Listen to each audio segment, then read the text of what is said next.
KRPA 1110 AM ਦੇ ਸਰੋਤਿਆਂ ਨੂੰ ਸੁਖਜੀਤ ਮਾਂਗਟ ਵੱਲੋਂ ਸਤਿ ਸ਼੍ਰੀ ਅਕਾਲ।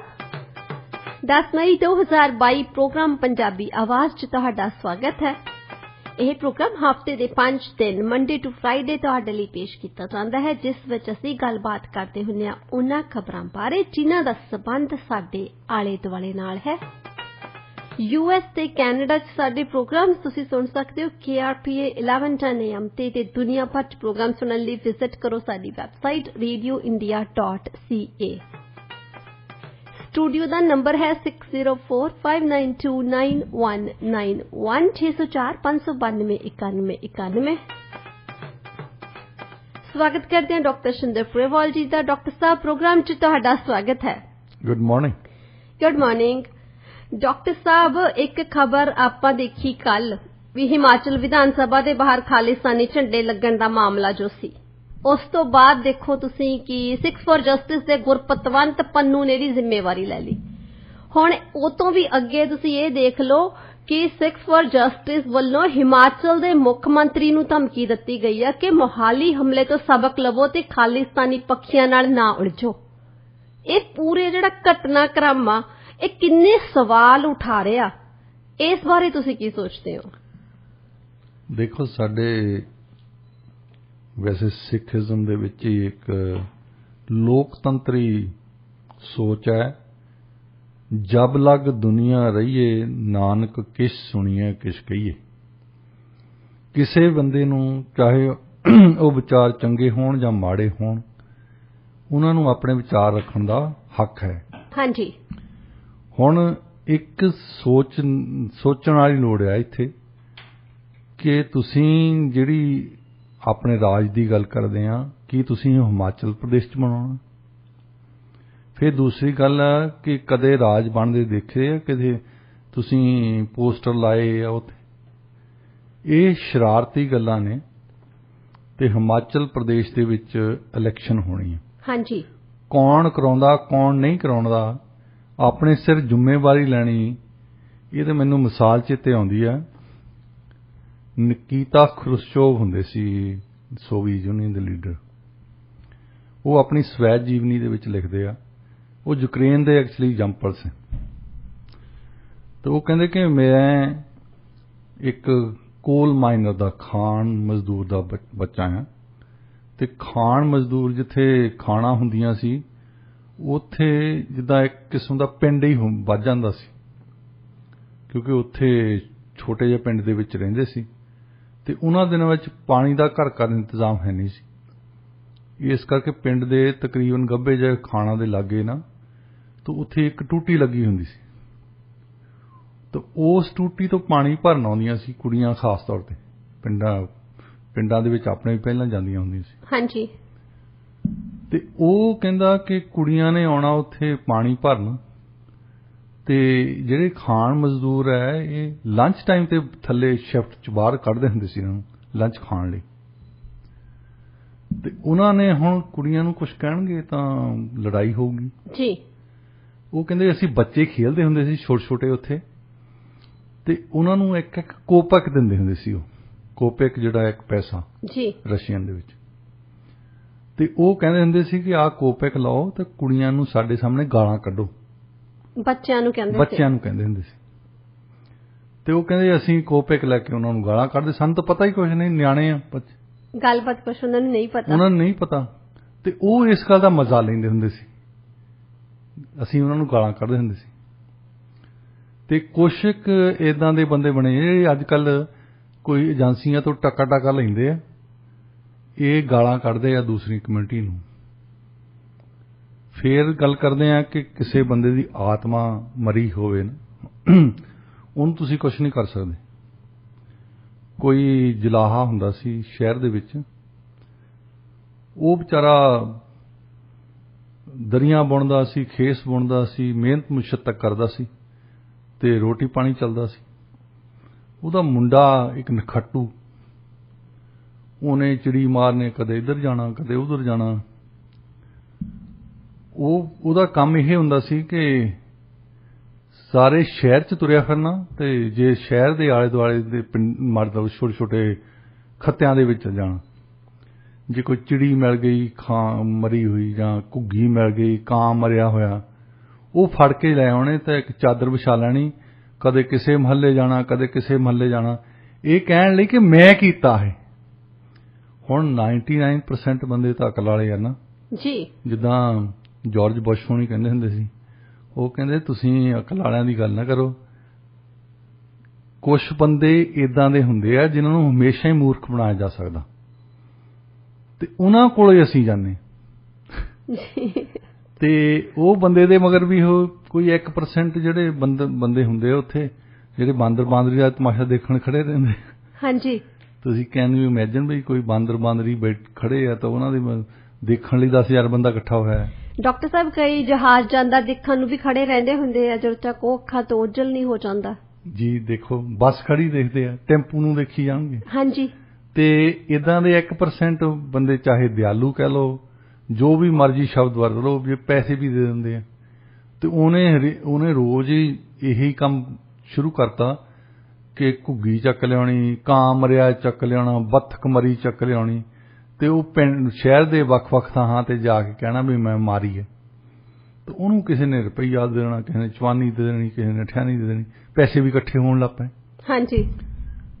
ਤੇ ਉਹਦਾ ਪਿਓ ਪਹਿਲਾਂ ਕਹਿੰਦਾ ਹੁੰਦਾ ਸੀ ਉਹਨੂੰ ਵੀ ਦੇਖ, ਇੱਕ ਆਤਮਾ ਹੁੰਦੀ ਆ, ਸ਼ਾਂਤੀ ਨਾਲ ਰਹਿਣ ਲਈ 10 ਨਾਹਾਂ ਦੀ ਕਿਰਤ ਕਰ, ਤੇ ਉਹਦੇ ਨਾਲ ਮੈਂ ਕਰਦਾ ਆ, ਮੈਂ ਕੰਮ ਕਰਦਾ ਤਾਂ ਬੜੀ ਸੋਹਣੀ ਘਰ ਦੇ ਵਿੱਚ ਰੋਟੀ ਖਾਂਦੇ। ਹਾਂਜੀ।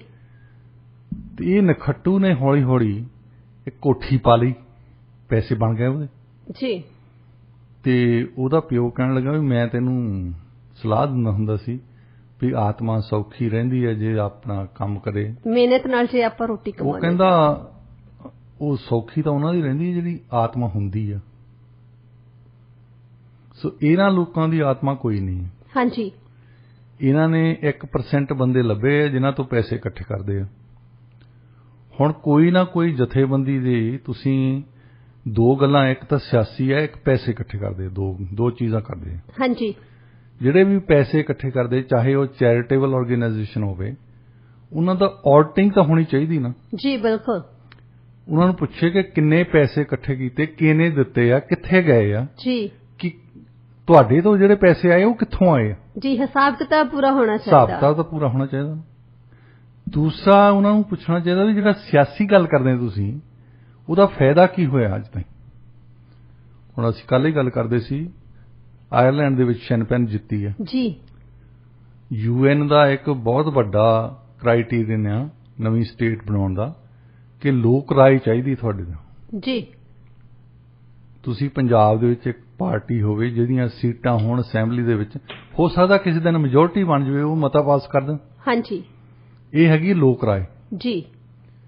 ਤੇ ਦੂਸਰੀ ਹੈਗੀ ਸ਼ਰਾਰਤੀ ਗੱਲਾਂ, ਜਿਹੜੇ ਟਕਾ ਲੈ ਕੇ ਜਿੱਦਾਂ ਉਹ ਗਾਲਾਂ ਕੱਢਦੇ ਹੁੰਦੇ ਸੀ, ਇਹ ਟਕਾ ਲੈ ਕੇ ਪਤਾ ਨਹੀਂ ਉਹ ਕਿਹਨੇ ਬੰਦੇ ਨੇ, ਕਿਸੇ ਨੇ ਕੋਈ ਸਲੋਗਨ ਲਾਤੇ ਉੱਥੇ, ਕਿਹਨੇ ਪੋਸਟਰ ਲਾਏ, ਕਿਹਨੇ ਨਹੀਂ ਲਾਏ, ਕਿਹੜੀਆਂ ਏਜੰਸੀਆਂ ਇਨਵੋਲਵ ਆ, ਕੀ ਉਹ ਕੌਣ ਇਲੈਕਸ਼ਨ ਜਿੱਤਣੀ ਚਾਹੁੰਦਾ ਹੈ, ਕੀ ਉਹਦਾ ਰੋਲ ਹੈ।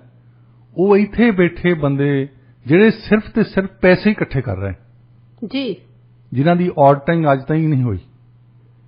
ਔਰ ਇਹਨਾਂ ਲੋਕਾਂ ਨੇ ਹਮੇਸ਼ਾ, ਜੇ ਕੋਈ ਹਿੰਦੁਸਤਾਨ ਤੋਂ ਪੁਲਿਸ ਆਫੀਸਰ ਆਇਆ, ਆਰਮੀ ਆਫੀਸਰ ਆਇਆ, ਕੋਈ ਪੋਲੀਟੀਸ਼ੀਅਨ ਆਇਆ, ਇਹਨਾਂ ਨੇ ਇੱਕ ਕੰਮ ਕੀ ਫੜਿਆ ਹੈ, ਇੱਥੇ ਇੱਕ ਕਾਂਸਟੇਬਲ ਜਾ ਕੇ ਵਾਰੰਟ ਲੈ ਆਉਂਦਾ। ਹਾਂਜੀ। ਤੁਹਾਨੂੰ ਲਾਇਰ ਹੋਣ ਦੀ ਲੋੜ ਨਹੀਂ ਹੈ, ਵੈਸੇ ਉਹ ਬਹੁਤ ਸਿੰਪਲ ਚੀਜ਼ ਹੈ। ਜੀ। ਉਹ ਵਾਰੰਟ ਲਿਆ ਕੇ ਤਾਂ ਤੁਰੇ ਫਿਰਦੇ ਆ। ਅੱਜ ਤਾਈਂ ਕੋਈ ਕਨਵਿਕਸ਼ਨ ਹੋਈ ਆ ਕਿਸੇ ਦੀ? ਨਹੀਂ, ਕਦੇ ਨਹੀਂ ਹੋਈ ਨਾ। ਨਹੀਂ। ਫਿਰ ਲੋਕਾਂ ਨੂੰ ਪੁੱਛਣਾ ਤਾਂ ਚਾਹੀਦਾ ਨਾ। ਜੀ। ਫਿਰ 10 ਸਾਲ ਹੋ ਗਏ ਤੁਸੀਂ ਲੁੱਟ ਕੇ ਖਾਂਦਿਆਂ ਨੂੰ ਸਾਨੂੰ। 10 ਸਾਲ ਕੀ, 1984 ਦੇ ਇਹ ਲੱਗੇ ਆ। ਹਾਂਜੀ। ਵੱਖ-ਵੱਖ ਜਥੇਬੰਦੀਆਂ ਲੱਗੀਆਂ। ਹਾਂ, ਤੁਸੀਂ ਦੇਖਣੀ ਆ ਕੀ ਇਹਨਾਂ ਦੀ ਕਾਮਯਾਬੀ ਹੋਈ ਆ, ਫਿਰ ਦੇਖਿਓ ਇਹਨਾਂ ਦੇ ਘਰ ਕਿੰਨੇ ਬਣਾਏ ਆ, ਇਹਨਾਂ ਦੇ ਬੱਚਿਆਂ ਨੇ ਕੀ ਕੀਤਾ ਆ। ਪੈਸੇ ਇਕੱਠੇ ਕੀਤੇ, ਹੋਰ ਤਾਂ ਕੁਛ ਨਹੀਂ। ਜੀ। ਬੰਦੇ ਹੈਗੇ ਜਥੇਬੰਦੀਆਂ ਬਣਾ ਕੇ ਬੈਠੇ ਜਿਹੜੇ ਉਡੀਕਦੇ ਆ ਕਿ ਕੋਈ ਨਾ ਕੋਈ ਮੌਤ ਦੀ ਖਬਰ ਆਵੇ ਕਿਤੋਂ। ਇੱਥੇ ਸਾਡੇ ਨਹੀਂ ਹੁੰਦੀ, ਅਰਥਕੁਏਕ ਆ ਗਿਆ, ਭੁਚਾਲ ਆ ਗਿਆ, ਜੰਗਲ ਦੇ ਵਿੱਚ ਅੱਗ ਲੱਗ ਗਈ, ਤੇ ਉਹ ਰੇਡੀਓ ਵਾਲੇ ਕਈਆਂ ਦੇ ਉਡੀਕਦੇ ਹੀ ਹੁੰਦੇ ਆ ਵੀ ਅੱਜ ਰੇਡੀਓ ਸੌਨ ਕਰੀਏ ਤਾਂ ਪੈਸੇ ਇਕੱਠੇ ਕਰੀਏ। ਹਾਂਜੀ ਡਾਕਟਰ ਸਾਹਿਬ ਬਿਲਕੁਲ। ਪਰ ਅਰਦਾਸ ਕਰਦੇ ਆ ਨਾ ਕੋਈ ਆਫਤ ਆਵੇ ਸਹੀ। ਹਾਂਜੀ। ਤੇ ਲੋਕੀ ਇਦਾਂ ਦੇ ਆ ਕਿ ਲੋਕਾਂ ਨੇ ਪੈਸੇ ਦੇਣੇ ਆ, ਉਹੀ 1% ਜਿਹੜੇ ਆ ਲੋਕ ਭਾਵੁਕ ਹੋ ਜਾਂਦੇ ਆ ਜੀ, ਭਾਵਕ ਹੋ ਜਾਂਦੇ ਆ, ਕਿਉਂਕਿ ਫਿਰ ਪੂਰਾ ਦਿਨ ਭਾਵੁਕਤਾ ਭਰਪੂਰ ਗੱਲਾਂ ਹੁੰਦੀਆਂ ਨੇ, ਫਿਰ ਉਹੋ ਜਿਹਾ ਹੀ ਮਾਹੌਲ ਸਿਰ 'ਚ ਦਿੱਤਾ ਜਾਂਦਾ। ਆਈ ਨੂੰ ਤੁਸੀਂ ਇੱਥੇ ਸ਼ੁਰੂ ਕਰ ਦਿੰਦੇ, ਹੁਣੇ ਹੀ ਸ਼ੁਰੂ ਕਰ ਦਿਓ, ਭਾਵੇਂ ਪੈਸੇ ਇਕੱਠੇ ਕਰਨੇ, ਪੈਸੇ ਧੜਾ ਧੜ ਡਿੱਗਦੇ ਆ ਲੋਕਾਂ ਦੇ। ਹਾਂਜੀ। ਇੱਕ ਤਾਂ ਦਿਆਲੂ ਲੋਕ ਆ ਜੀ, ਦੂਸਰੇ ਹੈਗੇ ਆ ਜਿਹੜੇ ਸੋਚਦੇ ਵੀ ਲੱਖ ਪਾਪ ਕਰਦੇ ਆ ਵੀ ਸਵਰਗ ਨੂੰ ਟਿਕਟ ਲੈਣ ਦਾ ਇੱਕੋ ਹੀ ਤਰੀਕਾ ਆ। ਹਾਂਜੀ। ਵੀ ਇਹ ਚੋਂ $50 $100 ਦੇ ਦਿਓ। ਹਾਂਜੀ, ਥੋੜਾ ਜਿਹਾ ਸੁਰਖਰੂ ਹੋ ਜਾਂਦੇ ਨੇ ਕਿ ਜੇ ਇੱਕ ਪਾਪ ਕੀਤਾ ਕੋਈ ਨਹੀਂ, ਪੁੰਨ ਵੀ ਤਾਂ ਅਸੀਂ ਕੀਤਾ ਹੀ ਆ। ਪੁੰਨ ਵੀ ਕਰਿੰਦੇ ਆ। ਹਾਂਜੀ। ਪਰ ਉਹ ਇਹ ਗੱਲਾਂ ਜਿਹੜੀਆਂ ਟਕੇ ਲੈ ਕੇ ਗਾਲਾਂ ਕੱਢਦੇ ਦੂਜਿਆਂ ਨੂੰ, ਫੇਰ ਆ ਸ਼ਰਾਰਤੀ ਗੱਲਾਂ ਕਰਨੀਆਂ, ਇਹਦੇ ਨਾਲ ਲੋਕ ਰਾਏ ਨਹੀਂ ਬਣਦੀ ਹੁੰਦੀ ਜੀ। ਲੋਕ ਰਾਏ ਬਣਦੀ ਆ ਦਲੀਲ ਦੇ ਨਾਲ ਜਾ ਕੇ ਲੋਕਾਂ ਨਾਲ ਗੱਲ ਕਰਕੇ। ਬਿਲਕੁਲ ਸਹੀ ਕਿਹਾ ਡਾਕਟਰ ਸਾਹਿਬ। ਦਲੀਲ ਦੇ ਨਾਲ ਲੋਕੀ ਸਮਝਦੇ ਆ ਕਿ 1947 ਚ ਸਾਡੇ ਜਦੋਂ ਬਟਵਾਰਾ ਹੋਇਆ ਸੀ ਉਦੋਂ ਕਿੰਨਾ ਕਤਲੇਆਮ ਹੋਇਆ ਜੀ। ਲੋਕ ਜਿਹੜੇ ਸਦੀਆਂ ਤੋਂ ਇਕੱਠੇ ਰਹਿੰਦੇ ਸੀ, ਇੱਕ ਦੂਜੇ ਦੇ ਗੁਆਂਢੀ, ਇੱਕ ਦੂਸਰੇ ਨੂੰ ਮਾਰਨ ਲੱਗੇ ਹੋਏ ਸੀ। ਹਾਂਜੀ। ਤੁਸੀਂ ਪੁਰਾਣੀਆਂ ਖਬਰਾਂ ਸੁਣ ਕੇ ਦੇਖ ਲਓ, ਤੁਸੀਂ ਪੁਰਾਣੇ ਬਜ਼ੁਰਗਾਂ ਤੋਂ, ਸਾਡੀ ਦਾਦੀ ਕਹਿੰਦੀ ਹੁੰਦੀ ਸੀ ਸਾਨੂੰ, ਕੋਈ ਫਾਤਮਾ ਨਾਂ ਦੀ ਲੇਡੀ ਹੁੰਦੀ ਸੀ ਉਹਦੀ ਗੁਆਂਢਣ ਕੋਈ, ਉਹ 1947 ਚੱਲ ਗਏ, ਉਹ ਰੋਂਦੀ ਹੁੰਦੀ ਸੀ ਉਹਦਾ ਨਾਂ ਲੈ ਕੇ, ਮੇਰੀ ਸਹੇਲੀ ਸੀ ਉਹ। ਹਾਂਜੀ। ਕਹਿੰਦੀ ਸੀ ਮੈਂ ਮੁੜ ਕੇ ਆ ਜਾਣਾ। ਮੁੜ ਕੇ ਕਿੱਥੋਂ ਆਉਣਾ ਸੀ, ਬਟਵਾਰਾ ਹੋ ਗਿਆ, ਦੇਸ਼ ਬਣ ਗਿਆ। ਹਾਂਜੀ। ਚਲੋ ਕੋਈ ਨਾ ਕੋਈ ਭੂਤਕਾਲ ਤੋਂ ਕੁਝ ਤੁਸੀਂ ਸਿੱਖਦੇ ਤਾਂ ਹੈ ਨਾ ਜੀ। ਇੰਨਾ ਕੁਝ ਹੋਇਆ, ਜੇ ਤੁਸੀਂ ਉਸ ਦੇ ਬਾਵਜੂਦ ਵੀ ਸਿਰਫ ਤੇ ਸਿਰਫ ਆਹ ਹੀ ਕੰਮ ਫੜਿਆ ਆ, ਲੋਕਾਂ ਨੂੰ ਭਾਵਕ ਕਰਕੇ ਪੈਸੇ ਇਕੱਠੇ ਕਰਨੇ ਆ, ਔਰ ਚਿੜੀ ਮਰੇ ਜਾਂ ਕਾਂ ਸਾਡੇ ਨਾਲ ਜੀ, ਜੋ ਕੁਝ ਮਰਜ਼ੀ ਹੋ ਜਾਵੇ ਉਹ ਆਪਣੀ ਮਨਾਂ ਤੇ ਜ਼ਿੰਮੇਵਾਰੀ ਲੈਣੀ ਹੈ। ਹਾਂਜੀ। ਇਹ ਪਹਿਲਾਂ ਸੋਹਣ ਸਿੰਘ ਬੋਪਾਰਾਏ ਕਰਦਾ ਹੁੰਦਾ ਸੀ। ਡਾਕਟਰ ਸੋਹਣ ਸਿੰਘ ਬੋਪਾਰਾਏ ਸੀ। 5 ਜਥੇਬੰਦੀਆਂ, ਖਾਲਿਸਤਾਨੀ ਜਥੇਬੰਦੀਆਂ ਲਾਹੌਰ ਦੇ ਵਿੱਚ, ਕੋਈ ਵੀ ਮਰ ਜਾਂਦਾ ਸੀ, ਮਤਲਬ ਗਾਂ ਵੀ ਮਰ ਗਈ ਕੋਈ, ਤਾਂ ਉਹ ਆਪਣੀ ਜ਼ਿੰਮੇਵਾਰੀ ਲੈਂਦਾ ਸੀ। ਉਦੋਂ ਬਾਅਦ ਉਹਨੂੰ ਚੁੱਪ ਕਰਕੇ ਮੋਹਾਲੀ ਚ ਆ ਕੇ ਬੈਠ ਗਿਆ। ਕੋਈ ਮੁਕੱਦਮਾ ਨਹੀਂ ਚੱਲਿਆ, ਕੋਈ ਇਨਵੈਸਟੀਗੇਸ਼ਨ ਨਹੀਂ ਹੋਈ, ਕੁਝ ਨਹੀਂ ਹੋਇਆ, ਤੇ ਨਾ ਹੀ ਕੁਝ ਉਹਦੀ ਐਜੀਟੇਸ਼ਨ ਦਾ ਹੋਇਆ ਜੀ। ਤੇ ਇਹ ਹੀ ਇਹਨਾਂ ਦੀ ਅੱਜ ਕੱਲ ਜਿਹੜੇ ਜ਼ਿੰਮੇਵਾਰੀਆਂ ਲੈਣ ਲੱਗੇ ਆ, ਇਹ ਹੀ ਇਹਨਾਂ ਦੀ ਗੱਲ ਆ। ਹਾਂ ਠੀਕ ਹੈ, ਪੈਸੇ ਇਕੱਠੇ ਕਰ ਲੈਣੇ ਆ ਉਹਨੇ, ਮਤਲਬ ਮਕਸਦ ਪੈਸੇ ਇਕੱਠੇ ਕਰਨ ਦਾ, ਮਕਸਦ ਸਿਰਫ ਤੇ ਸਿਰਫ ਪੈਸੇ ਇਕੱਠੇ ਕਰਨ ਤੇ ਸੁਰਖੀਆਂ ਦੇ ਵਿੱਚ ਆਉਣ ਦਾ। ਸੁਰਖੀਆਂ ਆਉਂਦੀਆਂ ਕਰਕੇ ਤਾਂ ਪੈਸੇ ਇਕੱਠੇ ਹੁੰਦੇ ਆ ਜੀ। ਜੀ ਬਿਲਕੁਲ। ਜਿਹੜੇ ਸੁਰਖੀਆਂ, ਸਾਡੀ ਵੀ ਗਲਤੀ ਹੈ ਵੀ ਅਸੀਂ 10 ਮਿੰਟ ਇਹਨਾਂ ਦੇ ਲਾਤੇ ਆ ਜੀ, ਵੈਸੇ ਤਾਂ 10 ਮਿੰਟ ਲਾਉਣੇ ਨਹੀਂ ਚਾਹੀਦੇ ਸਾਡੇ। ਪਰ ਉਹਦਾ ਡਾਕਟਰ ਸਾਹਿਬ ਗੱਲ ਹੋਣੀ ਜ਼ਰੂਰੀ ਸੀ ਇਸ ਮੁੱਦੇ ਤੇ। ਚਲੋ ਇਹ ਅਸੀਂ ਆਪਣਾ ਨਜ਼ਰੀਆ ਦੇ ਦਿੱਤਾ। ਹਾਂਜੀ। ਪਰ ਵੈਸੇ ਇਹ ਚਾਹੁੰਦੇ ਆ ਕਿ ਸਾਡੀ ਗੱਲਬਾਤ ਚੱਲੇ ਜੀ, ਤੇ ਉਹਦੇ ਨਾਲ ਅਸੀਂ ਪੈਸੇ ਇਕੱਠੇ ਕਰੀਏ। ਡਾਕਟਰ ਸਾਹਿਬ ਰੁੱਖ ਕਰਦੇ ਹਾਂ ਜੀ ਇੱਕ ਅਗਲੀ ਖਬਰ ਵੱਲ, ਜਿਸ ਦਾ ਸਬੰਧ ਹੈ BC ਦੇ ਨਾਲ। BC ਵਾਈਲਡ ਫਾਇਰ ਸਰਵਿਸਿਜ਼ ਨੇ ਆਪਣੀ ਇੱਕ ਰਿਪੋਰਟ ਰਿਲੀਜ਼ ਕੀਤੀ ਆ, ਤੇ ਉਸ ਦੇ ਵਿੱਚ ਉਹਨਾਂ ਨੇ ਕਿਹਾ ਕਿ ਇਸ ਸਾਲ ਜਿਹੜੇ ਟੈਂਪਰੇਚਰ ਹੈਗੇ ਆ ਪਿਛਲੇ ਸਾਲ ਦੇ ਮੁਕਾਬਲੇ ਸਹੀ ਨੇ, ਨਾਰਮਲ ਨੇ, ਤੇ ਇਸ ਸਾਲ ਜਿਹੜੀਆਂ ਜੰਗਲੀ ਅੱਗਾਂ ਪਿਛਲੇ ਸਾਲ ਲੱਗ ਕੇ ਕਾਫੀ ਜ਼ਿਆਦਾ ਜਿਹੜੀ ਤਬਾਹੀ ਹੋਈ ਸੀ, ਨੁਕਸਾਨ ਹੋਇਆ ਸੀ, ਉਹਦੇ ਤੋਂ ਬਚਾਅ ਰਹੂਗਾ। ਤੇ ਪਿਛਲੇ ਸਾਲ ਤਾਂ ਡਾਕਟਰ ਸਾਹਿਬ ਵੈਸੇ ਕਈ ਤਰ੍ਹਾਂ ਦੀਆਂ ਕੁਦਰਤੀ ਕਰੋਪੀਆਂ ਸੀ ਜਿਹੜੀ ਲੋਕਾਂ ਦੇ ਵਿੱਚ, ਉਹਨਾਂ ਨੇ ਲੋਕਾਂ ਦੇ ਹੰਝੂ ਕਢਵਾ ਦਿੱਤੇ ਸੀ, ਪਰ ਸਰਕਾਰ ਜਿਹੜੀ ਸੀ, ਸਰਕਾਰ ਦੇ ਕੋਲੇ ਕੋਈ ਜਵਾਬ ਹੀ ਨਹੀਂ ਸੀ ਕਿਸੇ ਵੀ ਚੀਜ਼ ਦਾ। ਪਰ ਇਸ ਰਿਪੋਰਟ ਦੇ ਮੁਤਾਬਿਕ ਕਿ ਇਸ ਸਾਲ ਸਿਚੁਏਸ਼ਨ ਜਿਹੜੀ ਅੰਡਰ ਕੰਟਰੋਲ ਰਹੂਗੀ। ਇਸ ਰਿਪੋਰਟ ਬਾਰੇ ਤੁਸੀਂ ਕੀ ਕਹਿਣਾ ਚਾਹੋਗੇ? ਹੁਣ ਵੀ ਤੁਸੀਂ ਬਾਹਰ ਦੇਖ ਲਿਓ ਤੇ ਏਦਾਂ ਲੱਗਦਾ ਜੇ ਸਰਦੀਆਂ ਹੀ ਆ। ਹਾਂਜੀ। ਠੰਡ ਹੈ ਜੀ, ਤੇ ਇਹਦੇ ਵਿੱਚ ਜਿਹੜਾ ਜੰਗਲ ਦੇ ਵਿੱਚ ਕੁਦਰਤੀ ਅੱਗਾਂ ਲੱਗਦੀਆਂ ਉਹ ਘਟ ਗਈਆਂ। ਹਾਂਜੀ। ਤੁਸੀਂ ਦੇਖੋਗੇ ਇਸ ਸਾਲ 365 ਹੈਕਟੇਅਰ ਜਲੇ ਆ। ਪਿਛਲੇ ਸਾਲ ਇਹਨੀ ਦਿਨੀ 2000 ਹੈਕਟੇਅਰ ਜਲ ਗਿਆ ਸੀ। ਹਾਂਜੀ। ਸੋ ਇੱਕ ਤਾਂ ਕੁਦਰਤੀ ਲੱਗਦੀਆਂ ਨੇ ਜੀ, ਜਿਨ੍ਹਾਂ ਦੇ ਵਿੱਚ ਬਿਜਲੀ ਗਰਜਦੀ ਆ ਤੇ ਉਹਦੇ ਨਾਲ ਅੱਗ ਲੱਗ ਜਾਂਦੀ ਹੈ। ਇਹ ਅੱਜ ਦੀ ਗੱਲ ਨਹੀਂ ਹੈ, ਮਤਲਬ ਹਜ਼ਾਰਾਂ ਸਾਲ ਪਹਿਲਾਂ ਵੀ ਲੱਗਦੀਆਂ ਹੁੰਦੀਆਂ ਸੀ। ਹਾਂਜੀ।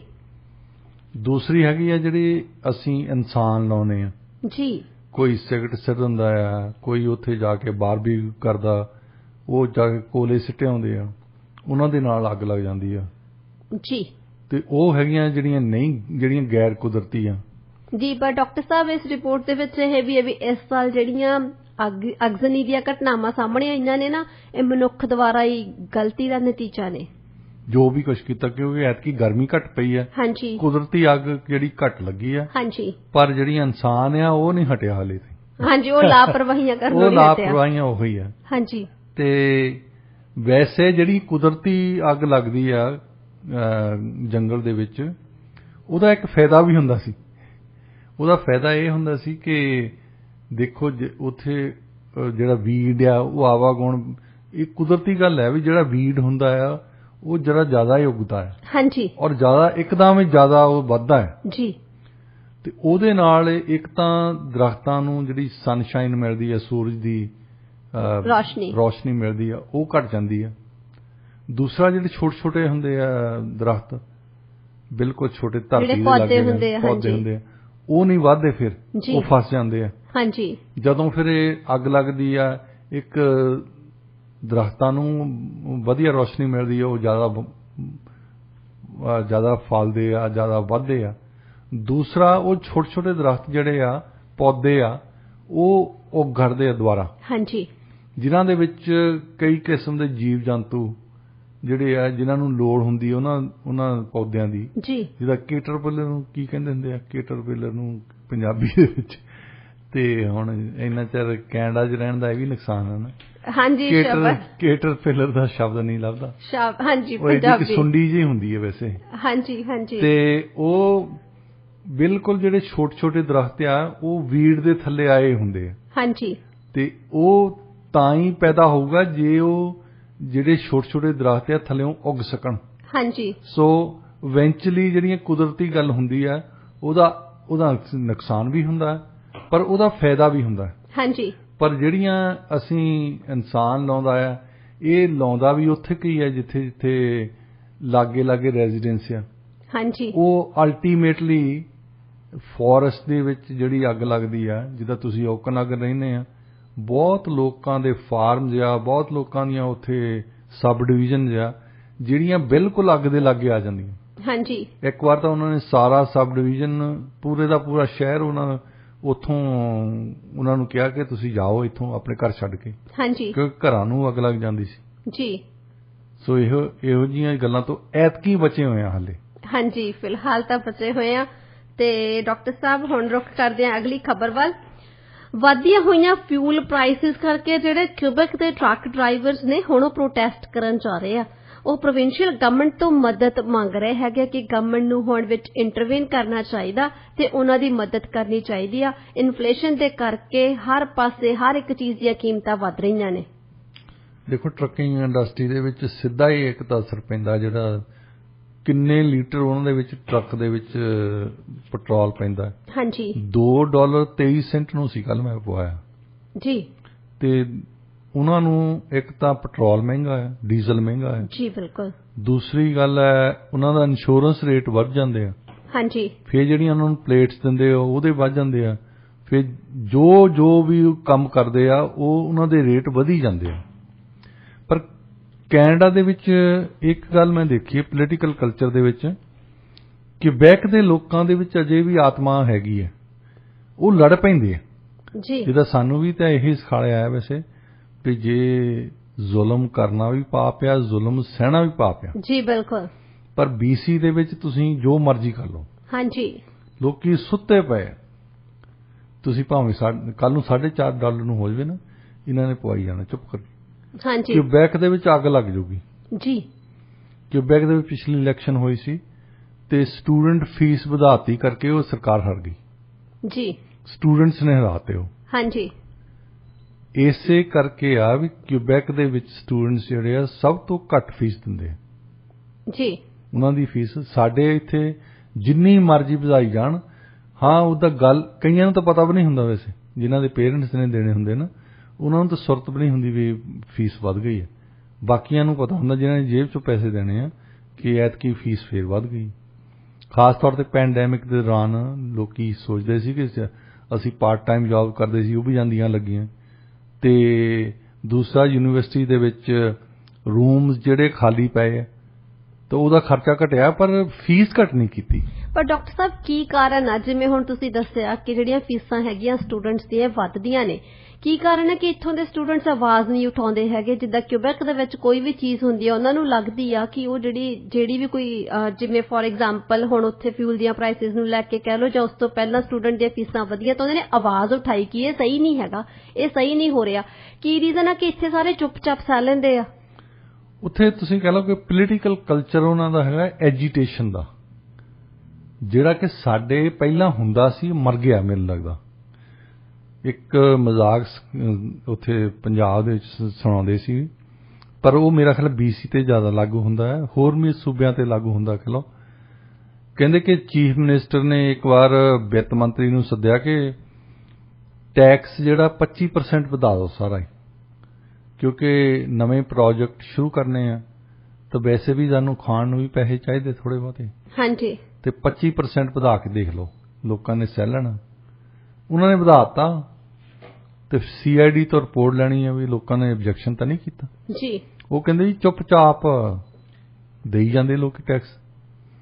ਉਹ ਕਹਿੰਦੇ ਵੀ ਚੁੱਪ-ਚਾਪ ਹੀ ਦਿੰਦੇ ਆ ਤਾਂ ਫਿਰ 50 ਕਰ ਦਿਓ। ਉਹਨਾਂ ਨੇ 50 ਕਰਤਾ। ਹਾਂਜੀ। ਚੀਫ ਮਿਨਿਸਟਰ ਨੇ ਕਿਹਾ ਤਾਂ ਉਹ ਫਿਰ ਪੁੱਛਦੇ ਰਿਪੋਰਟ ਵੀ ਕੋਈ ਲੋਕਾਂ ਨੂੰ ਆਬਜੈਕਸ਼ਨ ਤਾਂ ਨਹੀਂ?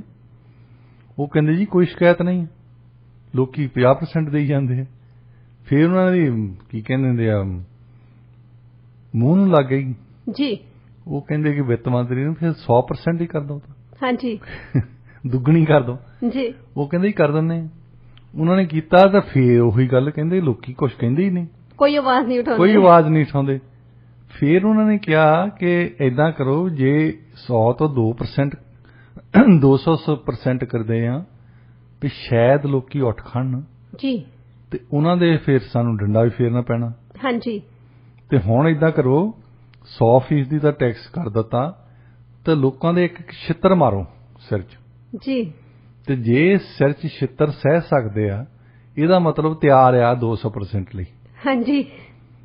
ਉਹਨਾਂ ਨੇ ਕਰਤਾ ਛਿੱਤਰ ਮਾਰੋ, ਨਾਲੇ ਪੈਸੇ ਦੇ ਕੇ ਜਾਣ, ਟੈਕਸ ਦੇ ਕੇ ਜਾਣ, ਨਾਲੇ ਇੱਕ ਛਿੱਤਰ ਖਾ ਕੇ ਜਾਇਆ ਕਰਨ। ਫਿਰ ਵੀ ਕੋਈ ਆਵਾਜ਼ ਨਹੀਂ ਉਠਾਈ। ਫਿਰ ਕੋਈ ਉਹਨਾਂ ਨੇ CID ਨੂੰ ਪੁੱਛਿਆ, ਉਹ ਕਹਿੰਦੇ ਕੋਈ ਆਵਾਜ਼ ਉੱਠੀ ਹੈ, ਸ਼ਿਕਾਇਤ ਆਈ? ਕਹਿੰਦੇ ਬਿਲਕੁਲ ਨਹੀਂ ਆਈ, ਲੋਕੀ ਪੈਸੇ ਦੇਈ ਜਾਂਦੇ ਆ, ਛਿੱਤਰ ਖਾਈ ਜਾਂਦੇ ਆ, ਉਹਨਾਂ ਨੂੰ ਕੋਈ ਪ੍ਰੋਬਲਮ ਨਹੀਂ। ਚੀਫ ਮਿਨਿਸਟਰ ਨੇ ਸੋਚਿਆ ਵੀ ਬੰਦੇ ਮੈਨੂੰ ਮਰਾਉਣਗੇ, ਇਹ ਮੈਨੂੰ ਗਲਤ ਇਨਫੋਰਮੇਸ਼ਨ ਦੇ ਰਿਹਾ ਹੈ ਜੀ। ਉਹਨਾਂ ਨੇ ਭੇਸ ਬਦਲਿਆ ਰਾਤੋਂ ਰਾਤ ਤੇ ਦੂਸਰੇ ਦਿਨ ਦੁਪਹਿਰ ਕੇ ਦਿਨ ਕਿਸੇ ਛੋਟੇ ਸ਼ਹਿਰ ਚਲੇ ਗਏ ਤੇ ਬੜੀ ਲੰਬੀ ਲਾਈਨ ਲੱਗੀ ਹੋਈ ਉੱਥੇ ਲੋਕਾਂ ਦੀ ਟੈਕਸ ਦੇਣ ਆਉਣ ਦੀ ਤੇ ਚਿੱਤਰ ਖਾਣ ਵਾਲਿਆਂ ਦੀ। ਉਹ ਟੈਕਸ ਲੈਣ ਛਿੱਤਰ ਮਾਰਨ, ਟੈਕਸ ਲੈਣ ਛਿੱਤਰ ਮਾਰਨ, ਆਰਾਮ ਨਾਲ ਜਾਈ ਜਾਣ ਤੇ ਜਾਈ ਜਾਣ। ਤੇ ਉਹ ਫਿਰ ਚੀਫ ਮਿਨਿਸਟਰ ਪਿੱਛੇ ਖੜੇ ਪੁੱਛਦੇ ਆ ਬੰਦਿਆਂ ਨੂੰ ਵੀ ਤੁਹਾਨੂੰ ਕੋਈ ਤਕਲੀਫ ਤਾਂ ਨਹੀਂ? ਹਾਂਜੀ। ਉਹ ਬੰਦੇ ਕਹਿੰਦੇ ਜੀ ਤਕਲੀਫ ਤਾਂ ਹੈ। ਕਹਿੰਦੇ ਕਾਹਦੀ? ਕਹਿੰਦੇ ਤਕਲੀਫ ਇਹ ਆ ਵੀ ਜਿਹੜਾ ਮੋਹਰੇ ਛਿੱਤਰ ਮਾਰਨ ਵਾਲਾ ਤਾਂ ਟੈਕਸ ਇੱਕ ਹੀ ਬੰਦਾ ਰੱਖਿਆ ਹੈ, ਉੱਥੇ ਇੱਕ ਹੋਰ ਹੋਣਾ ਚਾਹੀਦਾ। ਉੱਥੇ 2-4 ਬੰਦੇ ਹੋਣ, 4 ਛਿੱਤਰ ਸਵੇਰੇ ਸਵੇਰੇ ਬੰਦਾ ਖਾ ਕੇ ਚੱਲ ਜਾਵੇ। ਉਹ ਗੱਲ ਸਾਡੀ ਬਣੀ ਹੈ ਇੱਥੇ BC ਦੀ, ਇੰਟੀਰੀਓ ਦੀ, ਕਿਊਬੈਕ ਦੇ ਵਿੱਚ ਆ। ਮਾੜੀ ਜੀ ਤੁਸੀਂ ਗੱਲ ਕਰਕੇ ਦੇਖੋ ਵੀ 10% ਵਧਾ ਦੇਣਾ, ਉੱਥੇ ਉਹ ਚੱਕਾ ਜਾਮ ਕਰ ਦਿੰਦੇ, ਸਵਾਲ ਉਠਾਉਂਦੇ ਆ, ਉਹ ਸਵਾਲ ਉਠਾਉਂਦੇ ਆ। ਹਾਂਜੀ। ਤੇ ਸਾਡੇ ਇਹ ਗੱਲ ਆ ਚੁੱਕੀ ਹੈ ਵੀ ਹੁਣ ਅਸੀਂ ਪੈਸੇ ਵੀ ਦੇਣ ਲਈ ਤਿਆਰ ਆ, ਤੇ ਜੌਨ ਹੌਰਗਨ ਨੇ ਕਦੇ ਛਿੱਤਰ ਮਾਰਨ ਲਈ ਬੰਦੇ ਪੈਦਾ ਕਰਤੇ ਤਾਂ ਵੀ ਖਾੜੇ ਜੀ। ਡਾਕਟਰ ਸਾਹਿਬ ਰੁੱਖ ਕਰਦੇ ਅਗਲੀ ਖਬਰ ਵੱਲ। ਇੱਕ ਨਵਾਂ ਪੋਲ ਆਇਆ, ਉਹਦੇ ਹਿਸਾਬ ਦੇ ਨਾਲ ਪ੍ਰੈਜ਼ੀਡੈਂਟ ਜੋ ਬਾਈਡਨ ਦੀ ਜਿਹੜੀ ਅਪਰੂਵਲ ਰੇਟਿੰਗ ਆ ਹੋਰ ਵੀ ਜ਼ਿਆਦਾ ਥੱਲੇ ਚਲੇ ਗਈ ਆ। ਉਮੀਦ ਕੀਤੀ ਜਾ ਰਹੀ ਹੈ ਕਿ ਜਲਦੀ ਉਹ ਇਨਫਲੇਸ਼ਨ ਦੇ ਮੁੱਦੇ ਤੇ ਪਬਲਿਕ ਨੂੰ ਐਡਰੈਸ ਕਰਨਗੇ। ਸ਼ਾਇਦ ਉਹ ਹਰ ਕੋਸ਼ਿਸ਼ ਕਰ ਰਹੇ ਆ ਕਿ ਉਹਨਾਂ ਦੀ ਅਪਰੂਵਲ ਰੇਟਿੰਗ ਦੇ ਵਿੱਚ ਥੋੜਾ ਜਿਹਾ ਸੁਧਾਰ ਆ ਜਾਵੇ, ਪਰ ਇਹ ਦਿਨ ਪ੍ਰਤੀ ਦਿਨ ਡਾਊਨ ਹੁੰਦੀ ਜਾ ਰਹੀ ਹੈ। ਜਿਸ ਤਰ੍ਹਾਂ ਉਹਨਾਂ ਨੇ ਇਕਨੋਮੀ ਨੂੰ ਹੈਂਡਲ ਕੀਤਾ ਉਹਦੇ ਤੋਂ ਵੀ ਲੋਕ ਜਿਹੜੇ ਹੈਗੇ ਆ ਬਹੁਤੇ ਖੁਸ਼ ਨਹੀਂ। ਕਿਸ ਤਰ੍ਹਾਂ ਦੇਖਦੇ ਹੋ ਤੁਸੀਂ ਇਸ ਨਵੇਂ ਪੋਲ ਨੂੰ? ਇਹ ਦੇਖੋ ਲੇਟੈਸਟ ਪੋਲ ਵੀ ਉਹਨਾਂ ਦਾ ਹੈ ਜਿਹੜੇ ਐਕਚੁਅਲੀ ਜੋ ਬਾਈਡਨ ਦੇ ਹੱਕ 'ਚ ਆ। CNN ਤੁਸੀਂ ਕਹ ਲਓ ਕਿ ਡੈਮੋਕ੍ਰੈਟਿਕ ਪਾਰਟੀ ਦੀ ਆਵਾਜ਼ ਹੈ ਜੀ। ਫੌਕਸ ਨੈਟਵਰਕ ਵਾਲੇ ਰਿਪਬਲਿਕਨ ਪਾਰਟੀ ਨੂੰ ਸਪੋਰਟ ਕਰਦੇ ਆ। CNN ਤਾਂ ਸ਼ਰੇਆਮ ਮਤਲਬ ਡੈਮੋਕ੍ਰੈਟਿਕ ਪਾਰਟੀ ਦਾ ਹੈ।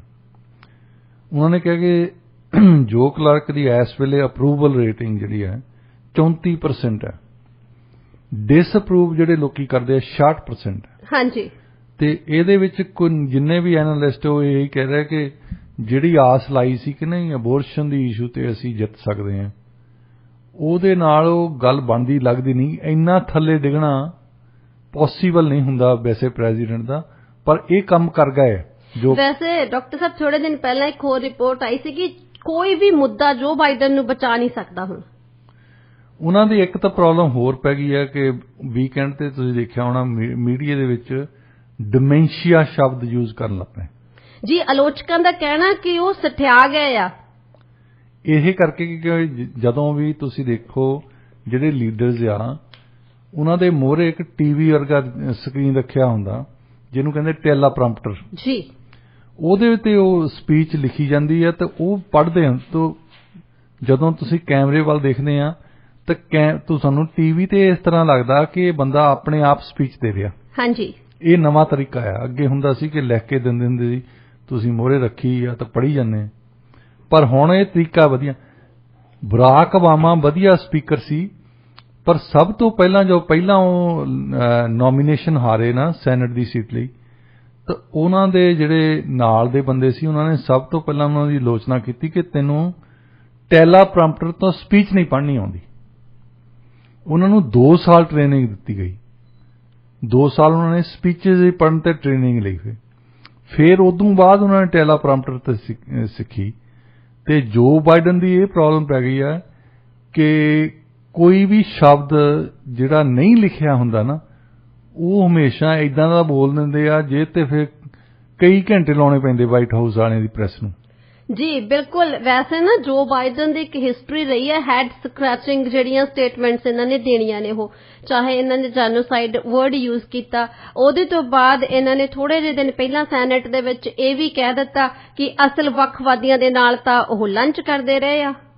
ਜਿਹੜਾ ਸ਼ਬਦ ਵੱਖਵਾਦੀ ਜੋ ਵਰਤਦੇ ਆ ਯੂਐਸ ਦੇ ਵਿੱਚ, ਸਾਊਥ ਵਾਲੇ ਇੱਕ ਜ਼ਮਾਨੇ ਦੇ ਵਿੱਚ ਨਾਰਥ ਨਾਲੋਂ ਵੱਖ ਹੋਣਾ ਚਾਹੁੰਦੇ ਹੁੰਦੇ ਸੀ।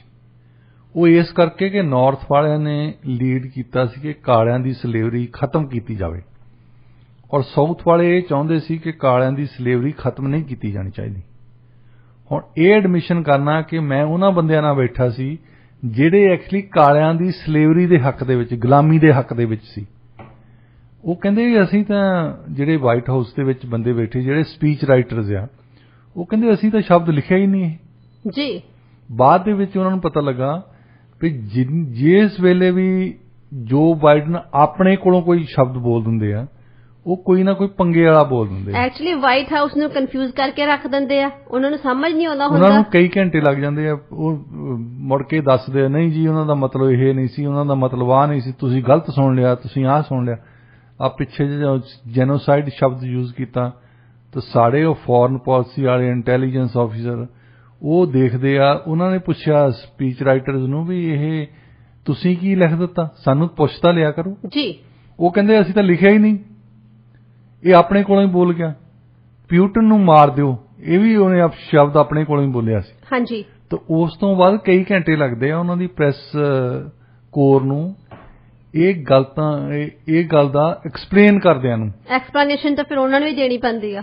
ਉਹ ਤਾਂ ਬੋਲ ਕੇ ਆ ਜਾਂਦੇ ਆ। ਹਾਂਜੀ। ਤੇ ਤਾਂ ਹੀ ਉਹਨਾਂ ਨੂੰ ਕਹਿੰਦੇ ਕਿ ਇਹ ਸਠਿਆ ਗਏ ਆ। ਵੈਸੇ ਤਾਂ ਉਹਨਾਂ ਦੀ ਉਮਰ ਤਕਰੀਬਨ ਡੋਨਾਲਡ ਟਰੰਪ ਜਿੰਨੀ ਹੈ। ਹਾਂਜੀ। ਤੇ ਉਹ ਹਾਲੇ ਹੱਟੇ ਕੱਟੇ ਆ, ਨੱਠੇ ਫਿਰਦੇ ਆ, ਮਤਲਬ ਸਪੀਚਸ ਦਿੰਦੇ ਆ। ਤੇ ਇਹ ਜੋ ਬਾਈਡਨ ਇਦਾਂ ਲੱਗਦੇ ਜਿੱਦਾਂ ਖੜੇ ਹੋਏ ਵੀ ਸੁੱਤੇ ਹੁੰਦੇ ਆ। ਡਾਕਟਰ ਸਾਹਿਬ ਇੱਕ ਰਿਪੋਰਟ ਅਨੁਸਾਰ ਯੂਐਸ ਦੀ ਜਿਹੜੀ ਨਵੀਂ ਸਟ੍ਰੈਟਜੀ ਆ ਨਾ ਉਹ ਜਾਪਾਨ ਨੂੰ ਚਾਈਨਾ ਵਿਰੁੱਧ ਹਥਿਆਰਬੰਦ ਕਰਨ ਦੀ ਆ। ਪੈਸੀਫਿਕ ਦੇ ਵਿੱਚ ਕੋਈ ਵੀ ਯੂਐਸ ਦੀ ਜਿਹੜੀ ਨਵੀਂ ਇੰਟਰਮੀਡੀਏਟ ਰੇਂਜ ਮਿਸਾਈਲ ਆ ਉਹਨੂੰ ਹੋਸਟ ਕਰਨਾ ਹੀ ਨਹੀਂ ਚਾਹੁੰਦਾ। ਇਸ ਖਬਰ ਬਾਰੇ ਤੁਸੀਂ ਕੀ ਕਹਿਣਾ ਚਾਹੋਗੇ? ਦੇਖੋ ਇਹਨਾਂ ਦੀ ਇੰਨੀ ਵੱਡੀ ਇੰਡਸਟਰੀਅਲ ਕੰਪਲੈਕਸ ਹੈ ਨਾ, ਯੂਐਸ ਦੇ ਵਿੱਚ 18% GDP ਉਹਨਾਂ ਦੀ ਹੈ। ਹਾਂਜੀ। ਔਰ ਉਹ ਕੋਈ ਨਾ ਕੋਈ ਤਰੀਕਾ ਲੱਭਦੇ ਰਹਿੰਦੇ ਕਿ ਹਥਿਆਰ ਵੇਚੀਏ ਕਿਸੇ ਤਰੀਕੇ ਨਾਲ। ਪਹਿਲੀ ਤਾਂ ਗੱਲ ਸਰਕਾਰ ਜਿਹੜੀ ਯੂਐਸ ਦੀ ਬਹੁਤ ਜ਼ਿਆਦਾ ਹਥਿਆਰ ਖਰੀਦਦੀ ਹੈ। ਦੂਸਰਾ ਉਹਨਾਂ ਨੇ ਨੇਟੋ ਨੂੰ ਕਿਹਾ ਹੈ ਕਿ ਤੁਸੀਂ 2% GDP ਦਾ ਖਰਚਾ ਕਰੋ। ਫਿਰ ਯੂਕਰੇਨ ਦੀ ਇਸ਼ੂ ਆ ਗਈ ਉਹਨਾਂ ਦੇ ਕੋਲ। ਬਹੁਤੇ ਦੇਸ਼ਾਂ ਨੂੰ ਤਾਂ ਇਹ ਕਹਿੰਦੇ ਕਿ ਸਾਡੇ ਕੋਲੋਂ ਲਓ ਤਾਂ ਇਹਨਾਂ ਨੂੰ ਯੂਕਰੇਨ ਨੂੰ ਦਿਓ। ਹਾਂਜੀ।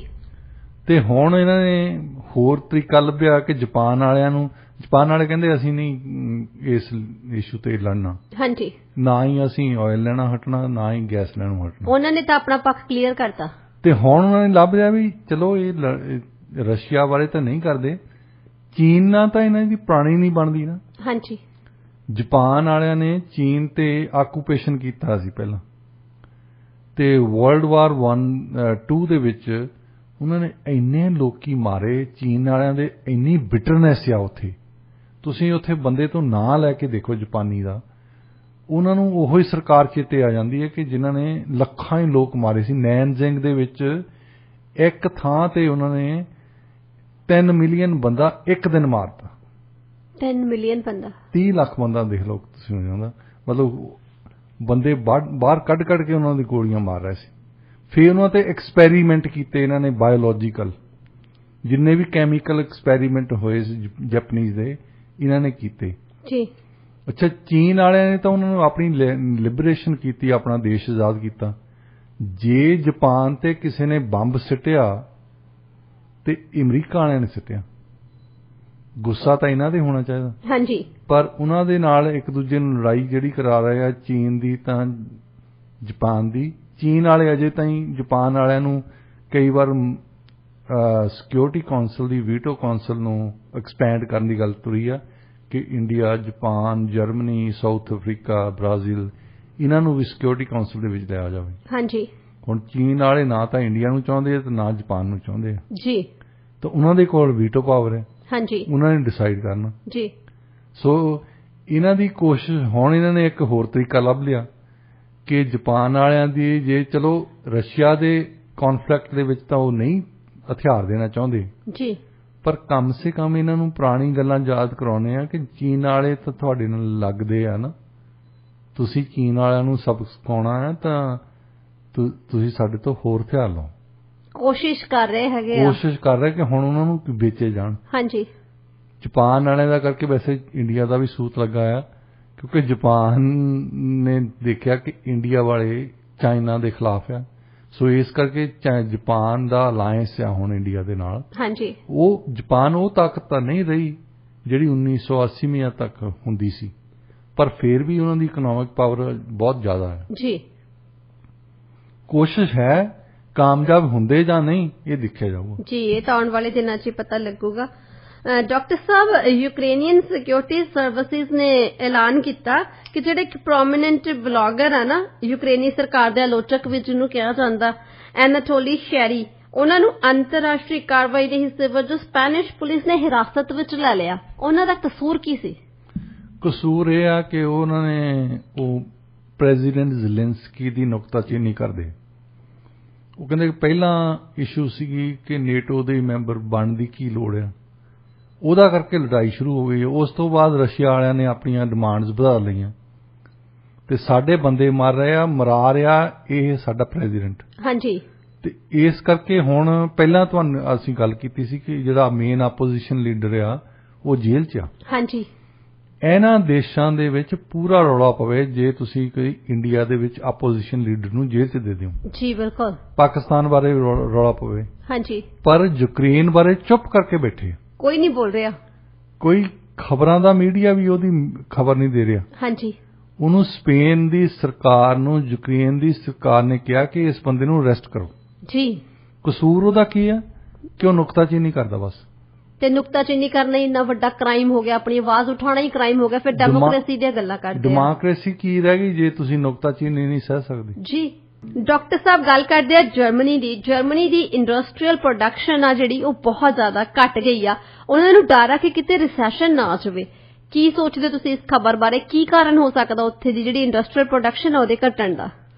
ਦੇਖੋ, ਯੂਰਪੀਅਨ ਯੂਨੀਅਨ ਨੂੰ 2 ਕ੍ਰਾਈਸਿਸ ਆਏ ਆ। ਇੱਕ ਤਾਂ ਸਿੱਧਾ ਐਨਰਜੀ ਕ੍ਰਾਈਸਿਸ ਹੈ ਕਿ ਆਇਲ ਤੇ ਗੈਸ ਉਹਨਾਂ ਨੇ ਲੈਣਾ, ਉਹ ਹਟੇ ਨਹੀਂ ਆ ਅਜੇ ਤਾਈਂ। ਵੈਸੇ ਉਹਨਾਂ ਨੇ ਸੈਂਕਸ਼ਨ ਤਾਂ ਲਾਏ ਸੀ ਪਹਿਲਾਂ, ਪਰ ਆਇਲ ਤੇ ਗੈਸ ਉਹ ਕਹਿ ਰਹੇ ਆ, ਯੂਐਸ ਨੂੰ ਵੀ, ਇੰਟਰਨੈਸ਼ਨਲੀ ਵੀ ਦੱਸ ਰਹੇ ਆ। ਇਸੇ ਕਰਕੇ ਯੂਕਰੇਨੀਅਨ ਲੀਡਰ ਜਿਹੜੇ ਥੋੜੇ ਜਿਹਾ ਦੁਖੀ ਵੀ ਹੈ ਇਹਨਾਂ ਤੋਂ।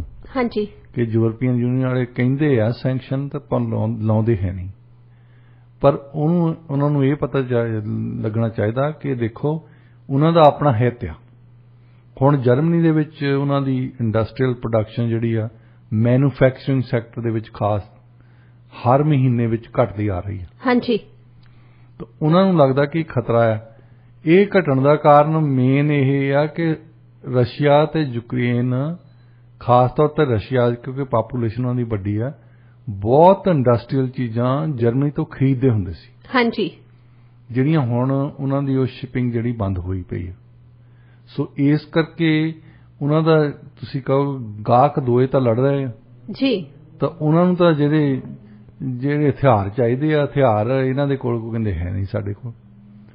ਇੰਡਸਟਰੀਅਲ ਪ੍ਰੋਡਕਸ਼ਨ ਉਹਨਾਂ ਦੀ ਥੱਲੇ ਚਲ ਗਈ ਹੈ। ਹਾਂਜੀ। ਤਾਂ ਜੇ ਇਸੇ ਰੇਟ ਤੇ ਚਲੀ ਗਈ, ਥੱਲੇ ਨੂੰ ਜਾਂਦੀ ਰਹੀ, ਜੇ ਉਹ ਕੋਸ਼ਿਸ਼ ਵੀ ਇਹ ਕਰਦੇ ਆ ਕਿ ਲੜਾਈ ਬੰਦ ਕਰੋ ਤੁਸੀਂ, ਮਤਲਬ ਤੁਸੀਂ ਸਾਡੇ ਤੋਂ ਉਹੀ ਜਿਹੜੀਆਂ ਚੀਜ਼ਾਂ ਪਹਿਲਾਂ ਖਰੀਦਦੇ ਹੁੰਦੇ ਸੀ ਉਹ ਖਰੀਦੋ ਜੀ, ਅਸੀਂ ਤੁਹਾਡੇ ਤੋਂ ਐਨਰਜੀ ਲੈ ਰਹੇ ਹਾਂ, ਤੁਸੀਂ ਸਾਡੀਆਂ ਜਿਹੜੀਆਂ ਚੀਜ਼ਾਂ ਖਰੀਦਦੇ ਹੁੰਦੇ ਸੀ ਉਹ ਲਓ ਹੁਣ। ਹਾਂਜੀ। ਤਾਂ ਉਹ ਲੈਣਗੇ ਤਾਂ ਇਹਨਾਂ ਦੀ ਇੰਡਸਟਰੀਅਲ ਪ੍ਰੋਡਕਸ਼ਨ, ਮੈਨੂਫੈਕਚਰਿੰਗ ਪ੍ਰੋਡਕਸ਼ਨ ਵਧੂਗੀ। ਹਾਂਜੀ। ਤੇ ਦੂਸਰੀ ਵੱਡੀ ਗੱਲ ਹੈ, ਜੇ ਰਿਸੈਸ਼ਨ ਆ ਗਿਆ ਦੇਖਿਓ ਉੱਥੇ, ਤਾਂ ਫਿਰ ਉਹਦਾ ਅਸਰ ਜਰਮਨੀ ਦੀ ਬਹੁਤ ਵੱਡੀ ਇਕਨੋਮੀ ਹੈ ਜੀ। ਜੇ ਯੂਰਪੀਅਨ ਯੂਨੀਅਨ ਦੀ ਮੇਨ ਇਕਨੋਮੀ ਇਸ ਵੇਲੇ ਆ ਨਾ, ਜਿੰਨੇ ਵੀ ਰੈਫਿਊਜੀਜ਼ ਆਉਂਦੇ ਆ ਇਹ ਥੱਲਿਓਂ ਤਾਂ ਪਹਿਲਾਂ ਇਧਰੋਂ ਗ੍ਰੀਸ ਦੀ ਸਾਈਡ ਤੋਂ ਆਉਂਦੇ ਐਕਚੁਅਲੀ ਪਹਿਲਾਂ, ਤੇ ਹੌਲੀ ਹੌਲੀ ਹੌਲੀ ਹੌਲੀ ਕਰਦੇ ਕਰਦੇ ਸਾਰੇ ਜਰਮਨੀ ਪਹੁੰਚ ਜਾਂਦੇ ਆ। ਹਾਂਜੀ। ਕਿਉਂਕਿ ਨੌਕਰੀਆਂ ਮਿਲਦੀਆਂ ਜਰਮਨੀ ਦੇ ਵਿੱਚ। ਹਾਂਜੀ। ਇਕਨੋਮੀ ਹੈਗੀ ਹੈ ਜਰਮਨੀ ਵਾਲਿਆਂ ਦੀ ਜੀ। ਜੇ ਯੂਰਪੀਅਨ ਯੂਨੀਅਨ ਦੇ ਵਿੱਚ ਜਿੱਦਾਂ ਪਿੱਛੇ ਜਿਹੇ ਗ੍ਰੀਸ ਵਾਲਿਆਂ ਨੂੰ balance of payments the problem ਪਈ ਸੀ, ਉਹਨਾਂ ਨੇ ਬੈਲੈਂਸ ਆਫ ਪੇਮੈਂਟ ਇਹ ਤੋਂ ਪੈਸੇ ਲੈਣੇ ਜਰਮਨੀ ਵਾਲਿਆਂ ਤੋਂ ਜੀ। ਜਰਮਨੀ ਵਾਲੇ ਪੈਸੇ ਉਦੋਂ ਵੀ ਦਿੰਦੇ ਜਦੋਂ ਤੁਹਾਨੂੰ balance of payment the problem ਪੈਂਦੀ ਹੈ, ਉਦੋਂ ਵੀ ਦਿੰਦੇ ਆ ਜਦੋਂ ਤੁਸੀਂ ਡਿਵੈਲਪਮੈਂਟ ਕਰਨੀ ਹੋਵੇ। ਹਾਂਜੀ। ਉਹਨਾਂ ਨੇ ਉਹ ਹਿਸਾਬ ਰੱਖਿਆ ਨਾ ਬਾਣੀਏ ਵਾਲਾ ਵੀ 100 ਰੁਪਈਆ ਦਾ ਦਿੱਤਾ ਆ ਤੇ ਉਹਦਾ ਵਿਆਜ ਹੀ ਨਹੀਂ ਮੁੱਕਦਾ ਉਹਨਾਂ ਦਾ। ਹਾਂਜੀ। ਸੋ ਜਰਮਨੀ ਤੇ ਲੋਕਾਂ ਨੇ ਟੇਕ ਲਾਈ ਆ। ਜਰਮਨੀ ਦੀ ਇਕਨੋਮੀ ਜਿਹੜੀ ਆ ਯੂਰਪੀਅਨ ਯੂਨੀਅਨ ਦੇ ਵਿੱਚ ਉਹ ਤੁਸੀਂ ਕਹਿ ਲਓ ਕਿ ਬੈਂਚ ਮਾਰਕ ਆ। ਹਾਂਜੀ। ਜੇ ਉਹਨਾਂ ਦੇ ਰਿਸੈਸ਼ਨ ਆਉਣਾ ਸ਼ੁਰੂ ਹੋ ਗਿਆ ਜਾਂ ਸਟੈਗਨੇਸ਼ਨ ਆਉਣੀ ਸ਼ੁਰੂ ਹੋ ਗਈ ਤਾਂ ਫਿਰ ਬਾਕੀ ਦੀਆਂ ਇਕਨੋਮੀਜ਼ ਨਹੀਂ ਬਚਦੀਆਂ। ਜੀ ਡਾਕਟਰ ਸਾਹਿਬ, ਬਿਲਕੁਲ। ਡਾਕਟਰ ਸਾਹਿਬ, ਇੱਕ ਹੋਰ ਵੱਡੀ ਖਬਰ ਹੈ ਜੀ, ਯੂਕਰੇਨ ਵੱਲੋਂ ਦਾਅਵਾ ਕੀਤਾ ਜਾ ਰਿਹਾ ਕਿ ਹੰਗਰੀ ਨੂੰ ਆਪਣੀ ਟੈਰੀਟਰੀ ਚਾਹੀਦੀ ਆ। ਹੁਣ ਕੀਵ ਦੇ ਇੱਕ ਉੱਚ ਅਧਿਕਾਰੀ ਨੇ ਹੰਗਰੀ ਨੂੰ ਰੂਸੀ ਹਮਲੇ ਬਾਰੇ ਪਹਿਲਾਂ ਹੀ ਸੂਚਿਤ ਕੀਤਾ ਸੀ, ਇਹਦੇ ਬਾਰੇ ਵੀ ਕਹਿ ਦਿੱਤਾ ਹੈ ਨਾ। ਉਹ ਕਹਿੰਦੇ ਕਿ ਉਹ ਯੂਕਰੇਨੀ ਜਿਹੜਾ ਖੇਤਰ ਹੈਗਾ, ਯੂਕਰੇਨੀ ਜਿਹੜੀ ਟੈਰੀਟਰੀ ਉਹਨੂੰ ਹਥਿਆਉਣਾ ਚਾਹੁੰਦੇ ਆ।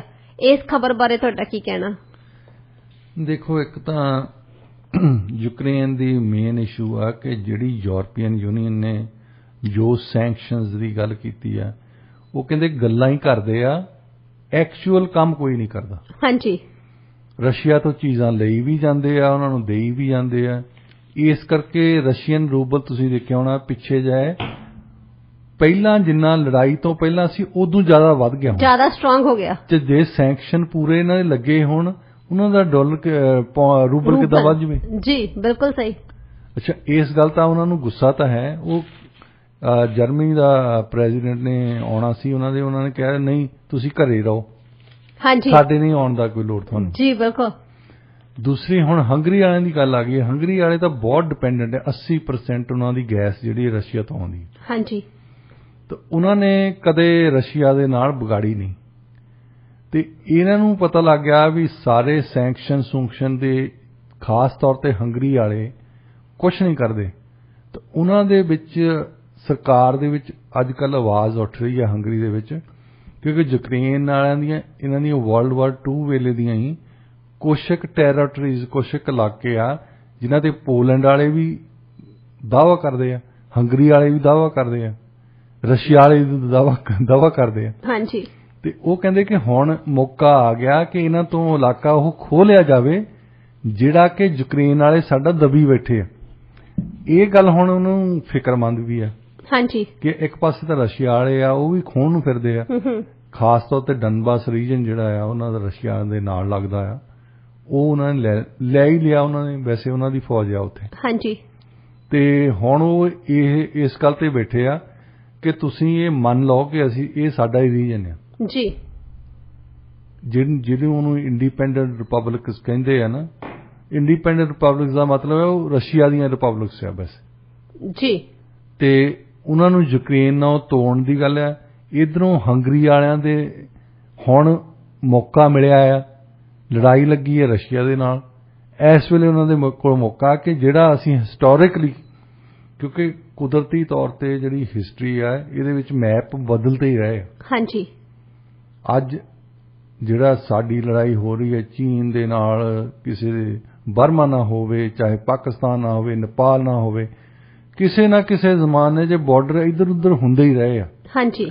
ਤਾਂ ਉਹਨਾਂ ਬਾਰਡਰਸ ਤੇ ਕਿਸੇ ਇੱਕ ਜ਼ਮਾਨਾ ਸੀ ਜਦੋਂ ਬਾਦਸ਼ਾਹ ਹੁੰਦੇ ਸੀ, ਉਦੋਂ ਅਲਾਸਕਾ ਵੇਚ ਦਿੱਤਾ ਉਹਨਾਂ ਨੇ।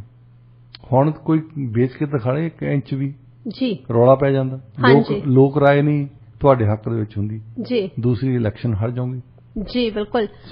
ਡਾਕਟਰ ਸਾਹਿਬ, ਵੈਸੇ ਜਿਹੜੀ ਅਗਲੀ ਖਬਰ ਹੈਗੀ ਆ ਇਹ ਕਾਫੀ ਜ਼ਿਆਦਾ ਇੰਟਰਸਟਿੰਗ ਆ, ਜਿਹੜੀ ਮੈਂ ਤੁਹਾਡੇ ਨਾਲ ਸ਼ੇਅਰ ਕਰਨ ਜਾ ਰਹੀ ਹਾਂ।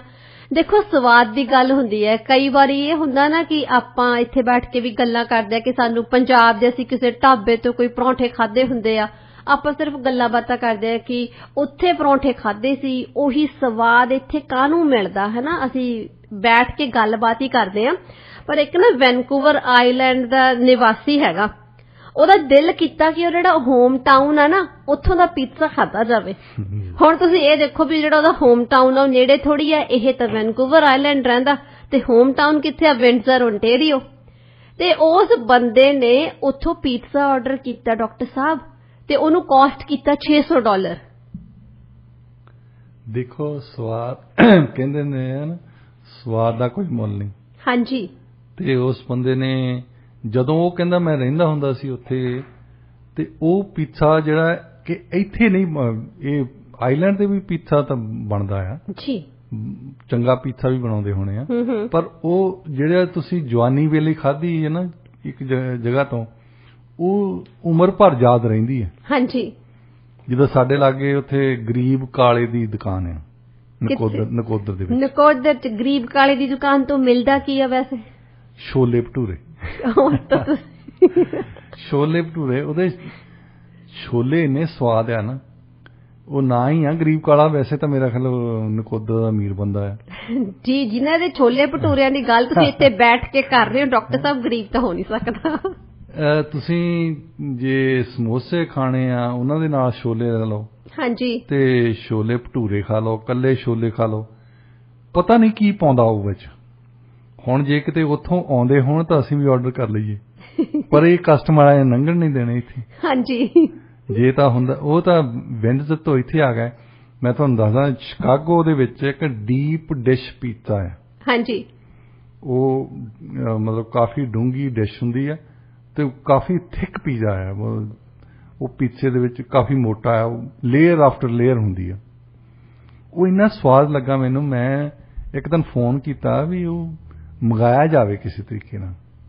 ਤੁਸੀਂ ਇਸ ਖਬਰ ਤੋਂ ਬਾਅਦ ਫੋਨ ਕੀਤਾ ਸੀ? ਮਤਲਬ ਇਸ ਖਬਰ ਨੇ ਤੁਹਾਡੇ ਤੇ ਇੰਨਾ ਪ੍ਰਭਾਵ ਪਾਤਾ ਕਿ ਤੁਸੀਂ ਫੋਨ ਕੀਤਾ? ਹਾਂਜੀ। ਮੈਂ ਕਿਹਾ ਇਹ ਬੰਦਾ ਵਿੰਡਜ਼ਰ ਤੋਂ ਮੰਗਾ ਸਕਦਾ, ਮੈਂ ਵੀ ਸ਼ਿਕਾਗੋ ਤੋਂ ਮੰਗਾ ਸਕਦਾ। ਅੱਛਾ, ਅੱਗੇ ਦੱਸੋ ਕੀ ਹੋਇਆ? ਉਹ ਕਹਿੰਦੇ ਕਿ ਅਸੀਂ ਬੈਲਿੰਗਹੈਮ ਭੇਜ ਦਵਾਂਗੇ, ਪਰ ਕੈਨੇਡਾ 'ਚ ਨਹੀਂ ਭੇਜਦੇ ਅਸੀਂ।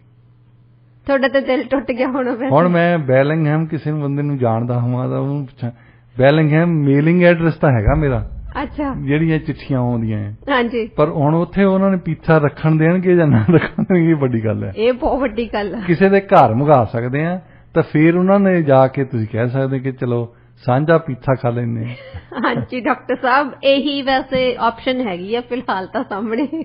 ਉੱਥੋਂ ਹੁਣ ਜਾ ਕੇ ਕਿਸੇ ਦਿਨ ਗੈਸ ਪਵਾਉਣ ਗਏ ਤਾਂ ਲੱਭਦੇ ਆ ਕੋਈ ਬੰਦਾ ਬੈਲਿੰਗਹੈਮ ਦੇ ਵਿੱਚ ਹੋਵੇ ਜਾਂ ਬਲੇਨ ਦੇ ਵਿੱਚ ਹੋਵੇ, ਉੱਥੇ ਆ ਸਕਦਾ। ਉਹ ਕਹਿੰਦੇ US ਦੇ ਵਿੱਚ ਅਸੀਂ ਕਿਤੇ ਵੀ ਡਿਲੀਵਰ ਕਰ ਦਿੰਦੇ। ਮਤਲਬ ਤੁਸੀਂ ਪੀਜ਼ਾ ਖਾਣਾ ਜ਼ਰੂਰ ਹੈ, ਇਸ ਕਰਕੇ ਹੁਣ ਤੁਸੀਂ ਆਲਟਰਨੇਟਿਵਸ ਲੱਭ ਰਹੇ ਹੈਗੇ ਹੋ ਵੀ ਕਿਹੜਾ ਹੋ ਸਕਦਾ। ਜੇ ਉਹ ਬੰਦਾ ਵਿੰਡਜ਼ਰ ਤੋਂ ਮੰਗਾ ਸਕਦਾ, ਅਸੀਂ ਵੀ ਤਾਂ ਸ਼ਿਕਾਗੋ ਤੋਂ ਮੰਗਾਈ ਸਕਦੇ। ਵਾਈ ਨਾਟ ਜੀ ਡਾਕਟਰ ਸਾਹਿਬ। ਹਾਂ, ਹੋ ਸਕਦਾ ਕਿਸੇ ਦਿਨ ਨਕੋਦਰ ਵਾਲੇ ਛੋਲੇ ਭਟੂਰੇ ਵੀ ਮਿਲ ਜਾਣ। ਚਲੋ ਜੀ, ਉਮੀਦ ਤੇ ਦੁਨੀਆ ਕਾਇਮ। ਆਪਾਂ ਉਮੀਦ ਕਰ ਲੈਂਦੇ ਆ, ਜਿਵੇਂ ਹੁਣ ਤੁਸੀਂ ਛੋਲੇ ਭਟੂਰੇ ਚੇਤੇ ਕਰ ਰਹੇ ਹੋ, ਉਹ ਵੀ ਨਕੋਦਰ ਦੇ, ਤਾਂ ਹੋ ਸਕਦਾ ਕਿਸੇ ਨਾ ਕਿਸੇ ਦਿਨ ਤੁਹਾਨੂੰ ਇੱਥੇ ਬੈਠਿਆਂ ਨੂੰ ਮਿਲ ਜਾਣ ਉਹ ਵੀ।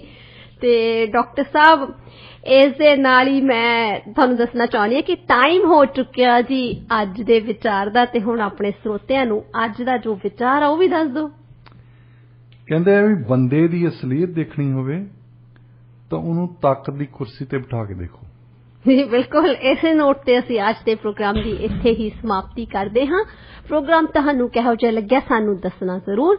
ਸਟੂਡੀਓ ਦਾ ਨੰਬਰ ਹੈ 6045929191 6045929191।